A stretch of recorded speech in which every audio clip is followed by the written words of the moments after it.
Buenos días, profesora Lili Herrera, compañeros. Mi compañero Jeffrey Suira y mi persona Elías Solís. Estamos respondiendo el tema saneamiento por evicción y saneamiento por vicios ocultos.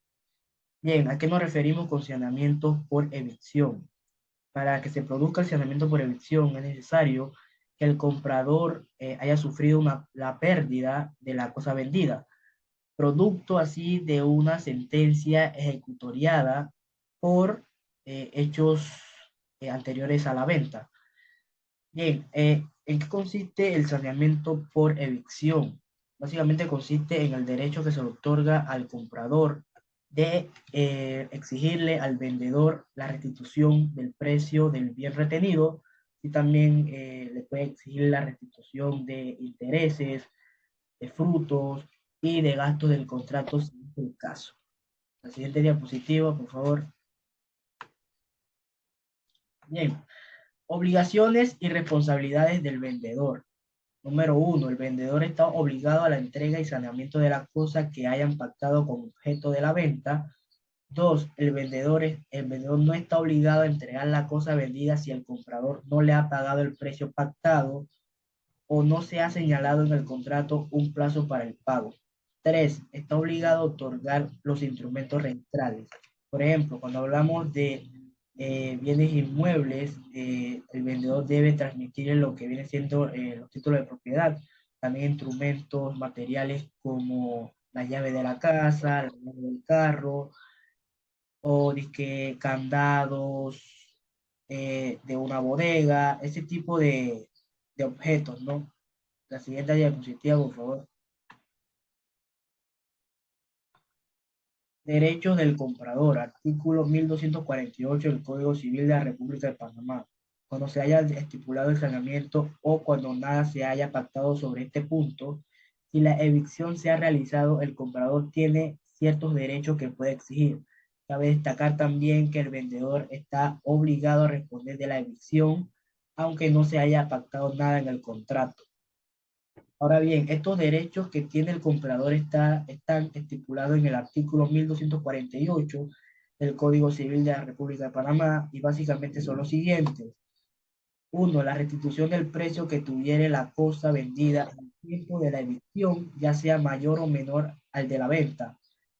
Dos, los frutos o rendimientos si se lo hubiere condenado a entregarlos al que le haya vencido el juicio. Tres, las costas del pleito que haya motivado la evicción y en su caso la del seguido con el vendedor para el saneamiento. Cuatro, los gastos del contrato si lo hubiese pagado el comprador. Y cinco, los daños, intereses y los gastos voluntarios o de puro recreo urnato si se vendió de mala fe. Bien, siguiente diapositiva, por favor. ¿Cuándo tiene lugar el saneamiento por evicción? Básicamente aquí les traigo dos ejemplos básicos que me gustaría mostrárselos para que entiendan un poco a qué me refiero. El primer ejemplo es Pedro le compró un televisor a José por la suma de $1,500. Dicha compraventa la efectuó Pedro con el convencimiento que el bien era propiedad de José. Tiempo después recibe una notificación donde se le informa que el bien que compró en realidad era de Lucas. José lo había vendido sin su autorización. Lucas interpuso el proceso judicial correspondiente, aportando las pruebas que probaban su derecho de propiedad al anterior a la venta, por lo que el juez determinó que efectivamente era suyo, ordenando que el televisor regresara a su legítimo dueño. Ante de tal situación y con evidente disgusto, Pedro le pidió a José la devolución de su dinero. Este ejemplo es, básicamente este ejemplo es aquí donde opera el saneamiento por evicción estipulado en el artículo 1245 del Código Civil de la República de Panamá. Segundo ejemplo viene siendo el señor Pablo Pérez.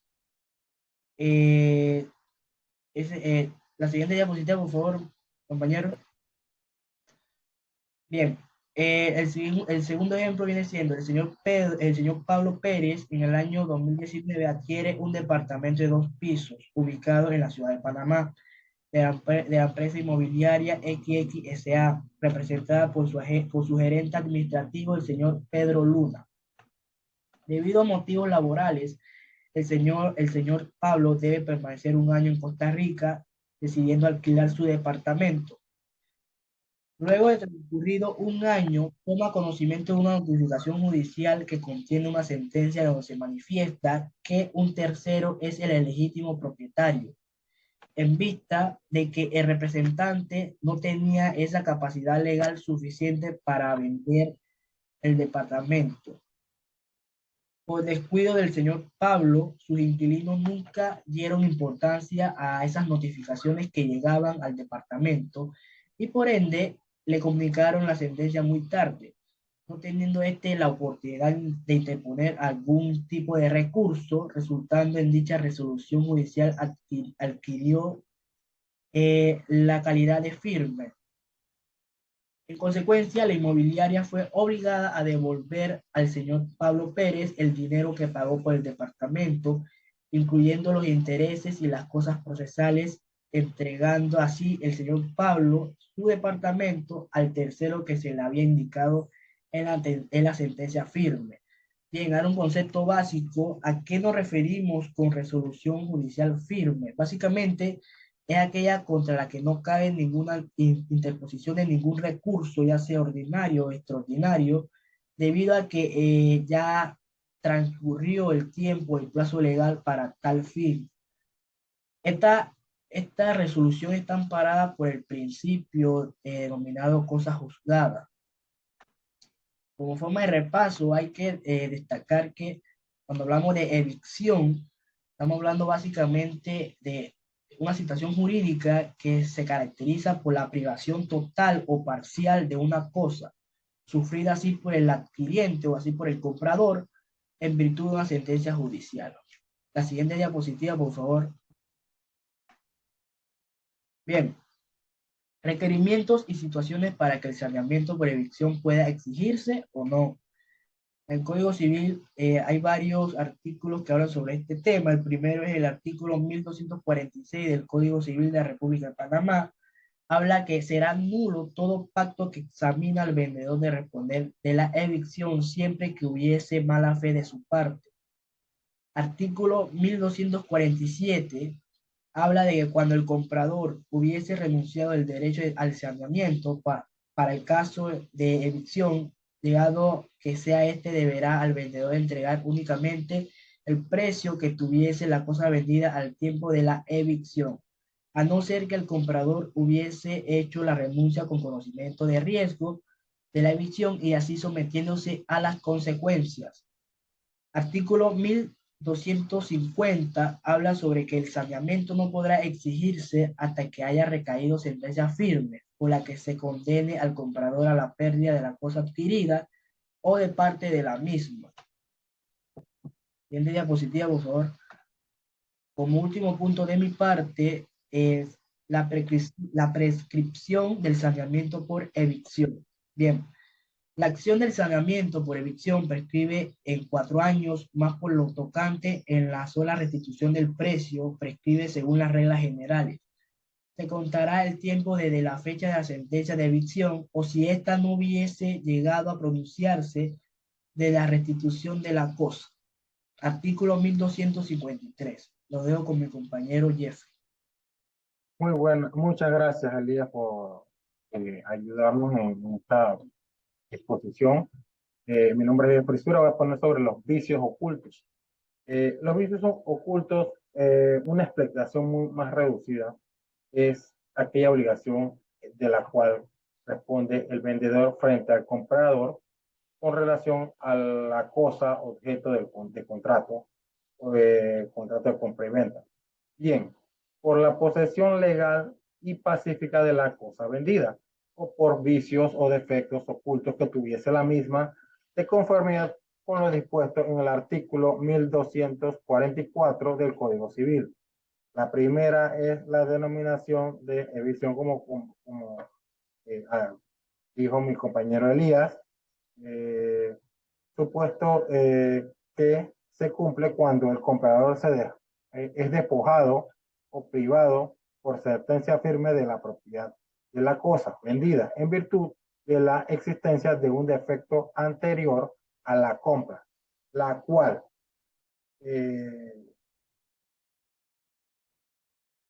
la compra, ok, disculpe, por sentencia firme, tal cual lo dispone el artículo 1245 del Código Civil. La segunda es denominada vicio oculto. Esta se trata por un supuesto que se cumple cuando las cosas vendidas presentan desperfectos que se hacen impropias para el uso que se le destina, o tal uso se ve disminuido de tal manera que de haber conocido el comprador o lo hubiese comprado de un margen más bajo, o hubiera ofrecido al principio, o cambiado de opinión, o cambiar otro tipo de servicio por él, o bien, según lo dispone el artículo 1254 del Código Civil. Pero en realidad, los vicios ocultos son, eh, para resumidas cuentas, son los desperfectos de cierta gravedad que impiden la utilización inapropiada del bien. Así los vicios no, ok. Un ejemplo claro se considera que un defecto de vicio oculto es de esta entidad, eh,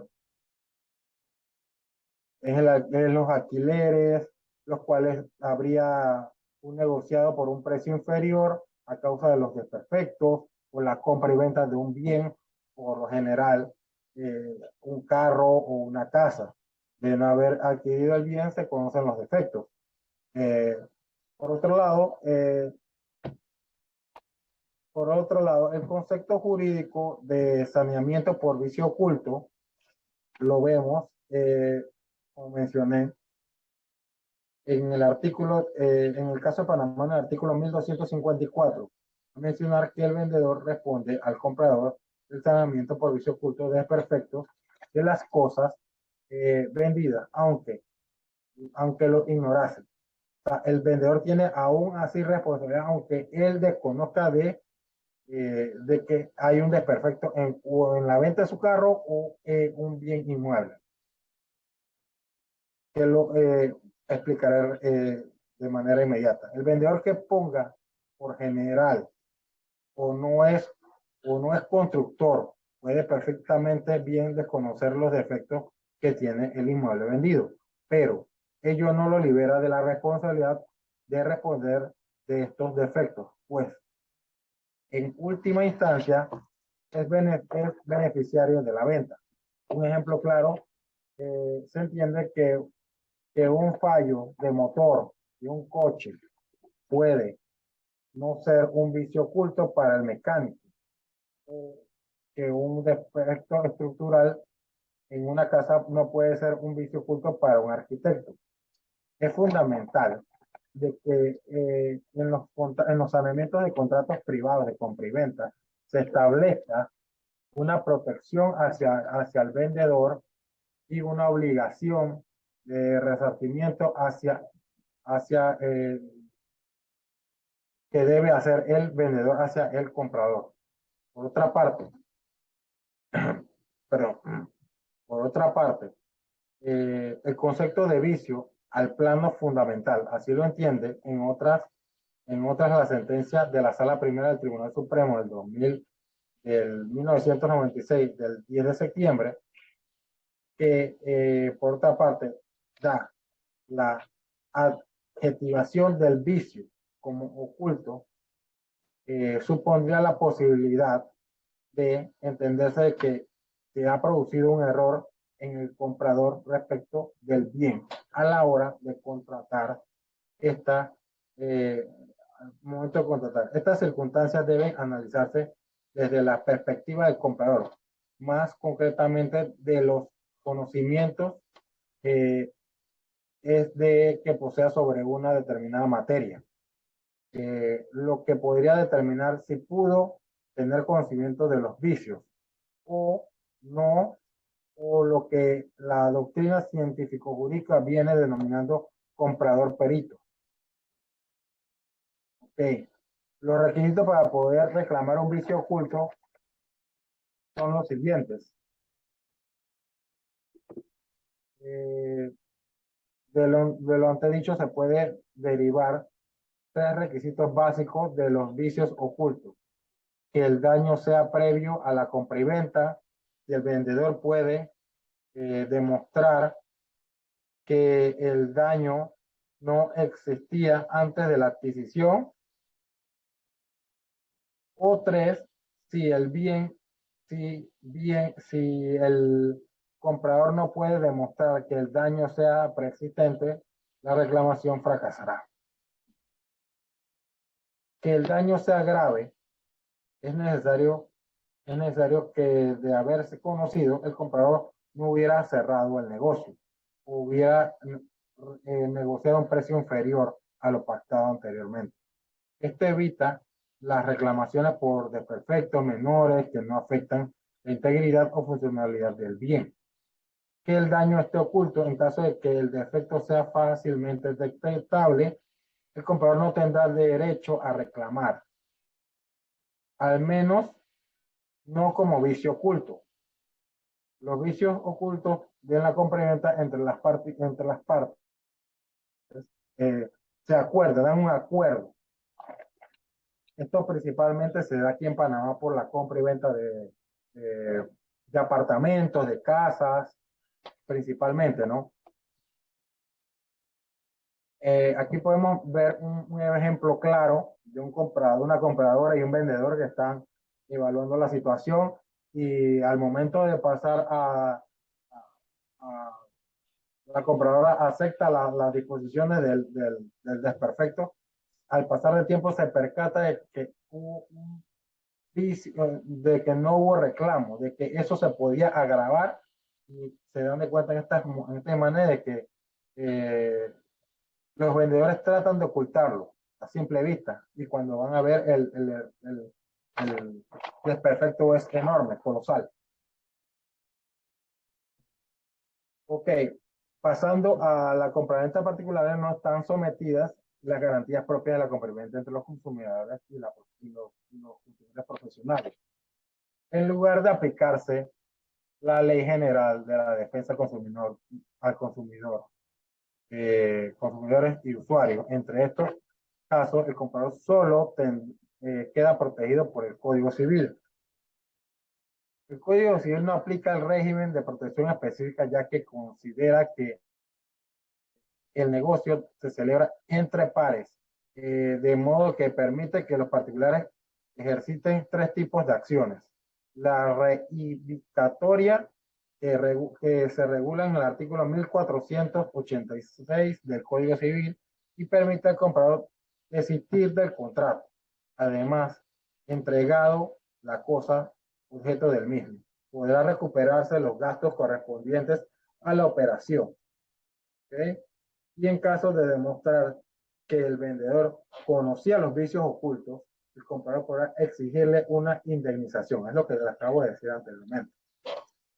La quantum minoris es regulada en el mismo artículo, lo que permite es minorizar el precio del bien.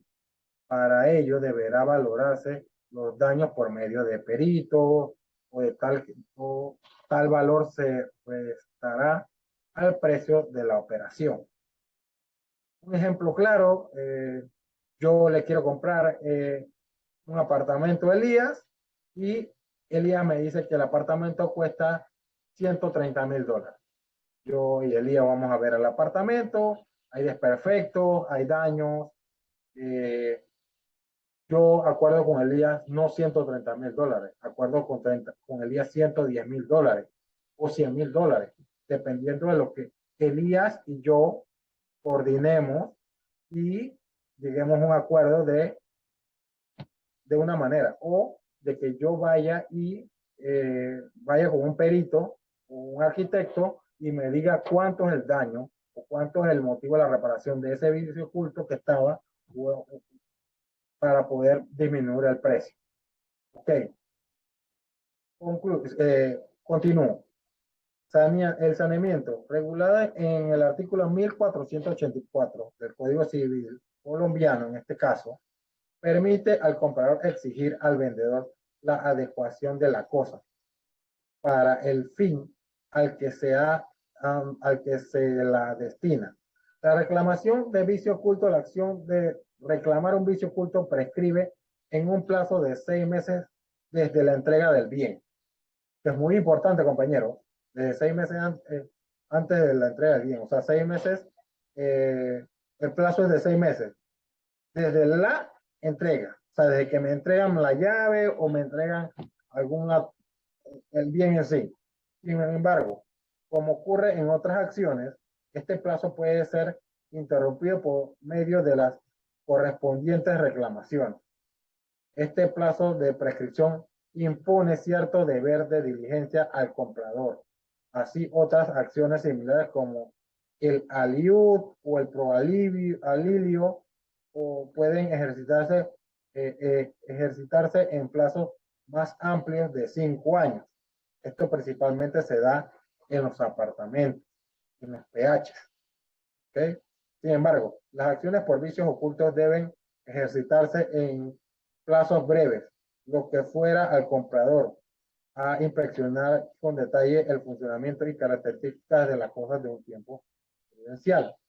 Esto se da principalmente en los vehículos. En las regulaciones panameñas, el comprador de autos, en este caso hay una regulación de autos de segunda mano, la regulación entre las dos partes es de 1 mes de garantía, que es lo que cubren las ventas de los autos, las arrendatarias con autos de diferentes precios.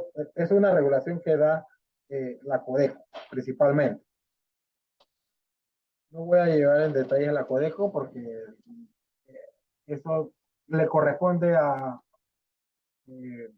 principalmente ellos dan al consumidor desperfectos de electrodomésticos o sumas no mayores a $30,000, que en este caso cubren los autos nuevos. Los autos de segunda, hay unas pequeñas irregularidades o hay que mejorar la regulación panameña para que haya una mayor eficiencia en esto de pelear los vicios ocultos. Uno como comprador panameño, pues.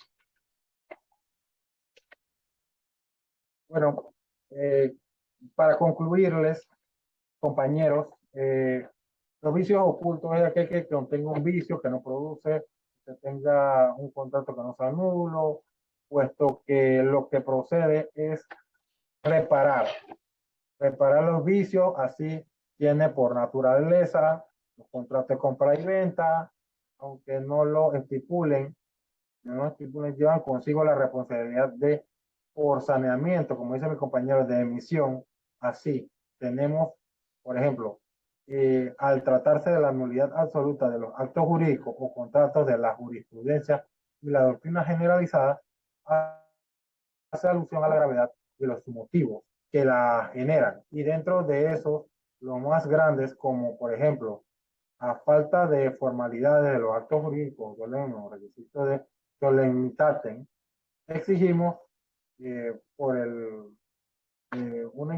exigimos la incapacidad absoluta de la falta de consentimiento, ausencia del objeto o causa de ilicitum del objeto a la causa de la nulidad. Tales casos tienen su fundamento en la falta de uno de los elementos de validez del acto jurídico. Muchas gracias por escucharme, muchas gracias por estar en la línea. Disculpe esta interrupción.